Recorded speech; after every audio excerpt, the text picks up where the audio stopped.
আমি জানি না আমরা এই মুহূর্তে কোন বাংলাদেশে দাঁড়িয়ে আছি। আমার বয়স ৭৮, সারা জীবন সংগ্রাম করেছি একটা স্বাধীন সার্বভৌম গণতান্ত্রিক বাংলাদেশ দেখব বলে। আজকে যে বাংলাদেশ দেখছি, এই বাংলাদেশের স্বপ্ন আমি কোনোদিন দেখিনি। অত্যন্ত পরিষ্কার, এখানে খুব কথা বলার কিছু নেই। আজকে ডেইলি স্টার নয়, প্রথম আলো নয়, আজকে গণতন্ত্রের উপর আঘাত এসেছে। আমার স্বাধীনভাবে চিন্তা করার যে অধিকার, আমার কথা বলার যে অধিকার, তারপরে আবার আঘাত এসেছে। জুলাই যুদ্ধের উপর আঘাত এসেছে, কারণ জুলাই যুদ্ধ ছিল এই দেশের মানুষের অধিকার প্রতিষ্ঠার যুদ্ধ। আজকে সেই জায়গায় আঘাত এসেছে।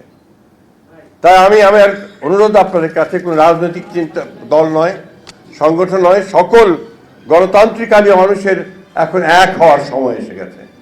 রেইনবো অলরাউন্ডার এক্সটেরিয়র পেইন্ট বাড়ির বাহিরের দেয়ালের সুরক্ষা নিয়ে থাকুন নিশ্চিন্ত, সাথে পাচ্ছেন 10 বছরের ওয়ারেন্টি।